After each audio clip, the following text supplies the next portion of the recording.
Assalamu alaikum and a very good day. I be to Dr. Husna. Today, my pair and I will be doing our presentation for assignment 2. Before we start with the presentation, let me introduce ourselves. My pair is Mimi Maisarah binti Sumardi, and me myself, my name is Ariffa Farhana binti Tajul Arifin. For this assignment, we'll be sharing our social linguistic analysis of Unit 8 Good Luck, Bad Luck from the Pulse 2 textbook that is used in Malaysian secondary schools by Form 1 and Form 2 students. And this presentation focuses on two major social linguistic issues that we can find from the chapter. We'll also discuss how these issues affect our teaching and learning in Malaysian ESL classrooms, and also we'll explain what are the practical classroom strategies that can be used to address these challenges.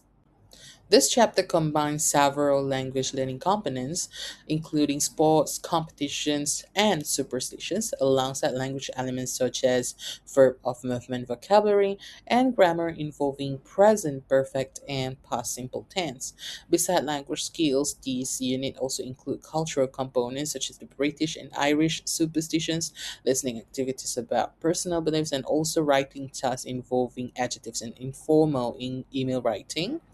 So we want to see the analysis of this chapter from a social linguistic perspective. Before we discuss the issues, it is important that we understand the overall orientation of this unit. Much of its content is strongly connected to the Western and Celtic cultural references, and the students are introduced to British superstitions like touching wood for lucks, avoiding ladders, and also beliefs about black cats. And this chapter also contains cultural awareness section on Irish superstitions like leprechauns, rainbows, fairies, stone circles, and the Blarney stones. Beside cultures, this chapter covers sports contents that also draws heavily on global Western references through their athletes like Rafael Nadal, Michael Jordan, Tiger Woods, and Goran Ivanisevic, as well as the Western sports like golf, fencing, and archery. These examples eventually become important because they shape the social linguistic challenges that we want to discuss in this analysis. Now we'll look at the social linguistic issues that we identified one by one. The first social linguistic issue identified is cultural relevance. This unit relies heavily on Western, British, Irish, and European cultural references as its central content.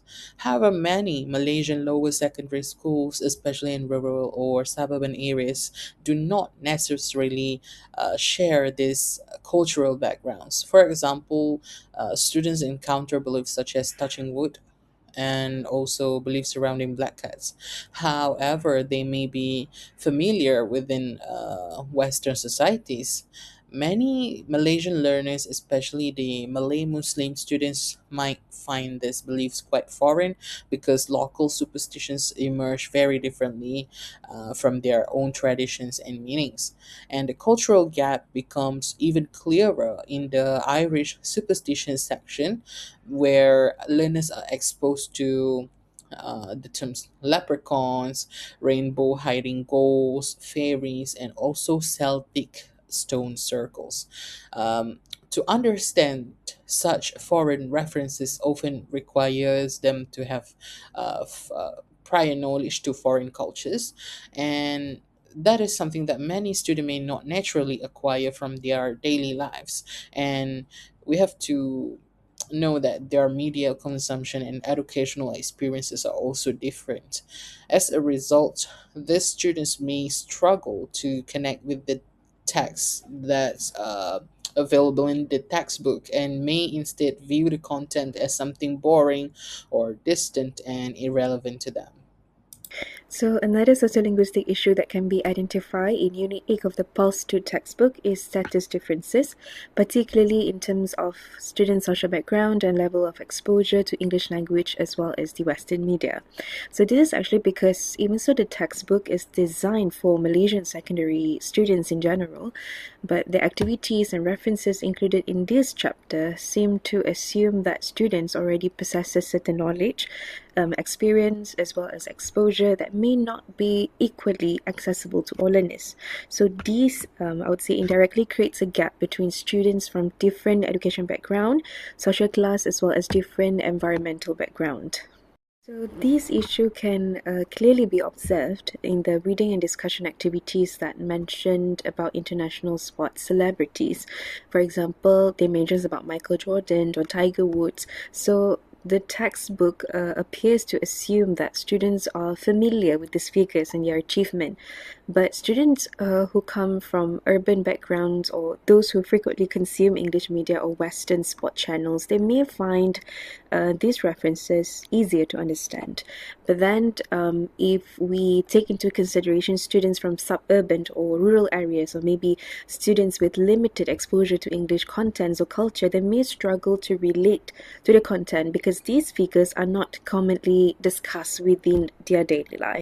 Apart from that, status differences are also reflected through the types of sports and leisure activities presented in the chapter.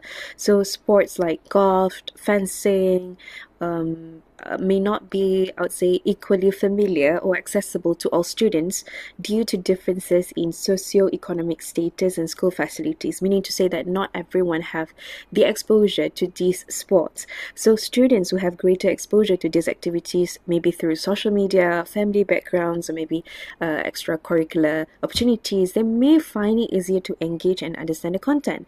But then again, students who have, I would say, never encountered much, such activities, they may feel a little disconnected to understand as well as to comprehend the topic for the discussions. So these will actually hinder the entire process of the discussions and activities in the.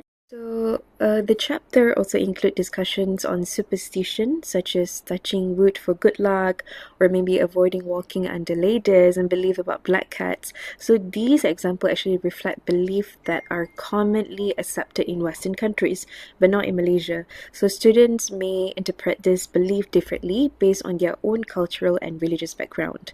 For example, some students, they may view them as irrelevant to their daily life. Why? Because they cannot relate much to the content. So these may create confusion for some learners who do not share the same belief, as they may struggle actually to understand why certain things are considered luck or important in sport culture. Now we'll explore what are the effects that both issues have on teaching. Okay, for the first issue, which is cultural relevance, it actually significantly affects the classroom teaching. And speaking from a Malaysian suburban secondary school context, foreign cultural content like this often changes how lessons unfold in our ESL classroom. And one major effect is the reduced comprehension among students, especially the weaker learners. And I would say that many beginners and lower intermediate students already struggle with vocabulary, reading, and writing. And when they encounter something unfamiliar or alien concepts to them, like the leprechauns, blarney stones, and also the touching wood concepts, they face difficulties on two different levels simultaneously. And they are not only processing English language demands, but also the unfamiliar cultural meaning. And consequently, teachers often spend a long lesson time to explain all this cultural background rather than to conduct what he actually planned for the language activities during the lesson. And this issue also influences the students' engagement because students usually participate more actively when topics connect to their own lives. However, Irish folklore, Western superstitions, and also international sports celebrities, some of them, may feel distant from students' life experiences, causing them to have reduced interest in speaking, discussion, and also when they're doing the reading tasks. Cultural relevance is not the only classroom challenge, because we can see that differences in students' exposure also shape the classroom interaction. So, as a teacher, I find that status and exposure differences among students greatly influence the way lessons are conducted in the class. So, one major effect is the imbalance in classroom participation. So, students who are frequently exposed to English through social media, movies, or maybe games, they are usually more confident when responding to my questions or to participate in the discussions. But then students with less exposure to English, they tend to remain silent in the class because they're afraid of giving incorrect answers or because they do not fully understand the context of the lesson. So this entire situation creates unequal participations where I would say only certain students dominate the entire interactions in the class while the rest will just remain silent and become a passive learners. Beside that, these status differences also affect students' confidence in using English. So, from my observations, students who rarely use English outside the classroom, they often feel intimidated when activities require them to speak or maybe to discuss or express opinions in English. For example, during speaking activities related to sports, personalities, or superstition, some students they struggle to contribute ideas because why? Because they're unfamiliar with the topic itself. Therefore, throughout the entire discussion, they become less motivated and they may depend heavily on their friends during group activities. So, this entire situation may hinder the active participations in the class. Apart from that, I would say that the exposure also affect how students handle unfamiliar cultural references within the unit. For example, superstitions such as touching wood or avoiding walking under ladders. So some students they may require more explanation to understand why these beliefs are included in the lesson, which can, I would say, interrupt the flow of the classroom activities. So this can make students to struggle to focus on the task for a while as they try to understand the meaning behind the superstitions before they are able to continue with the activity. Moving on, we'll now explore the strategies that we employ to address the social linguistic issues in our ESL classrooms. To address the first issue, which is cultural relevance, several classroom strategies can be implemented. The first one involves clear explanation and scaffolding from the teacher, because many references in Unit 8 may feel culturally distant for the students, and teachers cannot simply rely on the textbook alone. Instead, the foreign concepts or cultures must be introduced carefully and progressively.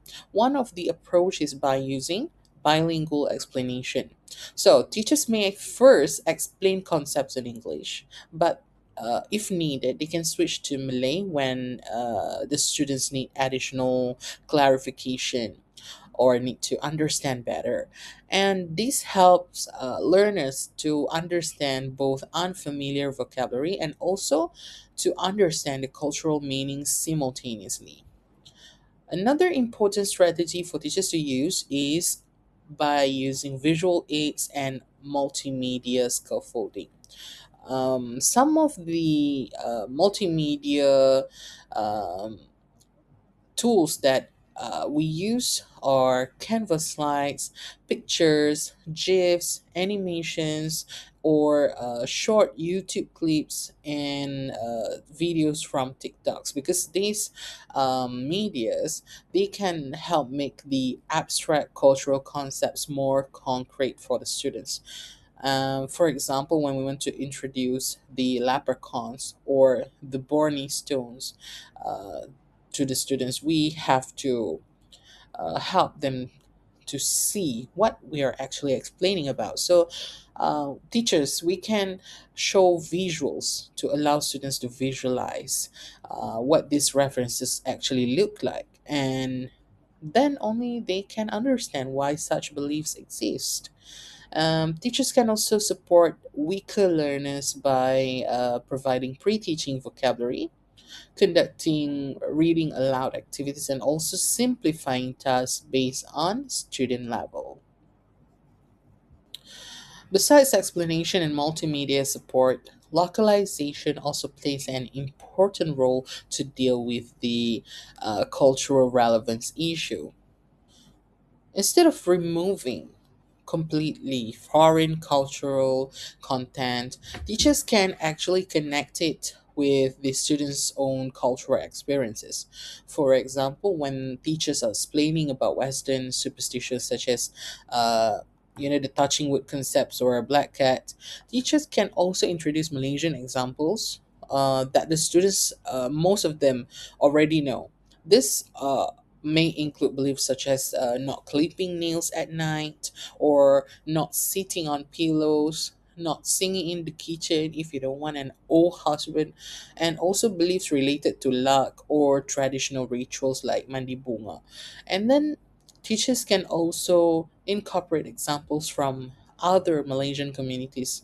One of the examples is the Chinese association between the number four and death for some of them, which explains why some of buildings in Malaysia use labels such as 3A or 13A instead of 4 or 14. Through these comparisons, students begin to realize that although beliefs vary across cultures, the broader concept of superstitious is not completely foreign. It happens everywhere, and this reduces the cultural distance and it makes the learning progress more meaningful. Teachers can further support weak learners them by guiding them with guided questioning, vocabulary support, reading aloud activities, and also by giving them differentiated worksheets according to the students' levels. And besides cultural adaptation, teachers must also address unequal students' exposure. Okay, from this comparison table, we can conclude that instead of teaching Western cultural references in isolation, teachers can connect them to Malaysian very own examples that students are already familiar with. For example, the Western superstition about touching wood for good luck can also be linked to our very own Pantang Larang, the local traditional beliefs that we do to avoid bad luck, like do not sweep the floor in the morning to avoid chasing your good luck. Similarly, Western beliefs surrounding black cats and luck can also be compared with the uh, Malaysian Chinese belief about the number four, which is associated with death because of its pronunciation in a dialect. And another example is leprechauns, which are mythical creatures from the Irish folklore, and teachers can compare them to local folklore or traditional supernatural stories that students may already know from Malaysian culture, like a hang tua, or maybe uh, Masuri, and by making this comparison, students will realize that although there's difference across the cultures, the general idea of superstitions and folklore actually exists in many societies, and it will help them to want to learn, and it makes it easier for them to understand. Now we'll move on to the next part. So, to address status and exposure differences among students, I would say that a few classroom strategies can be implemented to make sure that all learners are able to participate meaningfully in the lesson. So, first thing first, I would activate my students' prior knowledge before introducing the main content. So, I believe that this is really important because this is not just to help them to understand the content better, but actually to prepare them to be more confident and to understand what they are going to learn afterwards. So for example, before discussing about international sport figures or superstition, for example, I would ask students simple guiding question such as whether they know any famous athlete or if they have heard of certain belief in their own daily lives. So this helps students with lower exposure to build a basic understanding before moving into the class activities or discussions.